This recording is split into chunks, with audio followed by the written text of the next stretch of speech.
En 2 mots, qu'est-ce que je pourrais vous dire? Peut-être riche et varié.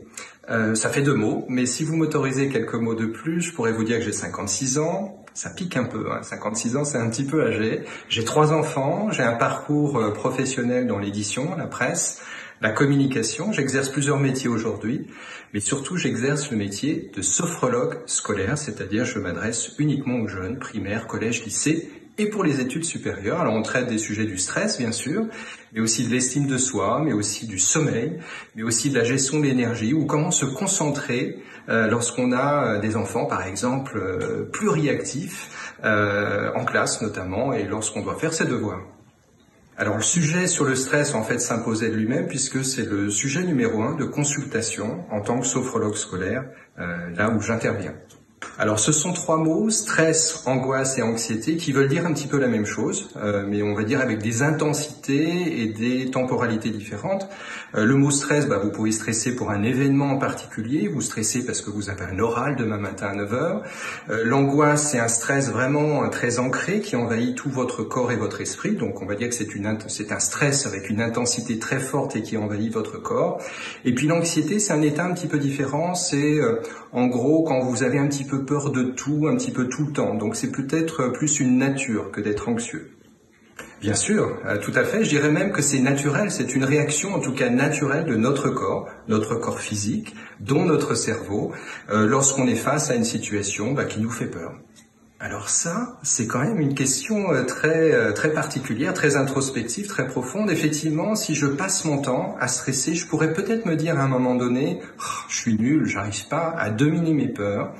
Et justement, quand on est dans cette situation, l'accompagnement vise à rééquilibrer l'image que l'on a de soi. Ok, je stresse un petit peu tout le temps, mais j'ai aussi des qualités, des compétences, des aptitudes, des connaissances. Et ce travail-là permet de rééquilibrer l'image que j'ai de moi, même si je stresse tout le temps.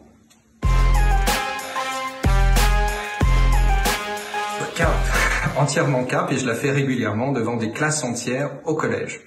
Bien sûr, et je vous conseille d'ailleurs d'avoir le courage d'oser demander de l'aide à un thérapeute. Perso, ma recette, c'est qu'une fois par mois, je consulte un kinésithérapeute qui m'aide à mieux comprendre comment mon corps fonctionne et à mieux prendre soin de moi finalement. Ça, vous faites appel à une mémoire qui est un peu ancienne.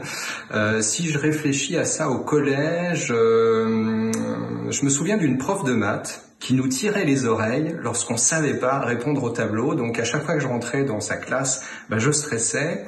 Et puis peut-être un autre souvenir plus personnel, je me souviens que pendant les classes de 4e et 3e, j'ai passé 2 ans à ne pas oser déclarer ma flamme, déclarer mon amour pour une Françoise. Et donc à chaque fois que j'étais sur le point de lui déclarer mon amour, j'étais dans un pic de stress terrible. Pendant 2 ans, j'ai jamais osé le faire. Voilà, donc j'ai stressé un peu inutilement pendant 2 années.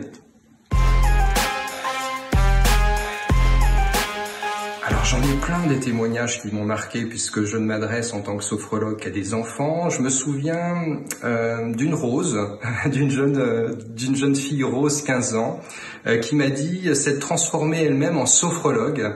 Et en sophrologue avec un exercice porté sur l'attention sur ce qu'on mange. Et elle a aidé une camarade de classe qui stressait beaucoup, en classe de 3e donc.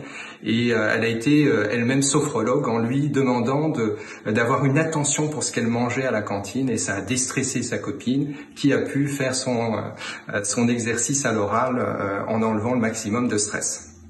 Alors sans hésitation, ça serait sur le sommeil, parce que je constate en collège notamment, mais pour les études ensuite au lycée, les études supérieures, le sommeil est quand même quelque chose qui est sacrément bouleversé aujourd'hui. Donc comment apprendre à bien s'endormir, comment apprendre à se rendormir en cas de réveil nocturne, comment faire des siestes éclairs aussi dans la journée pour récupérer de l'énergie, ça serait sur ce thème du sommeil.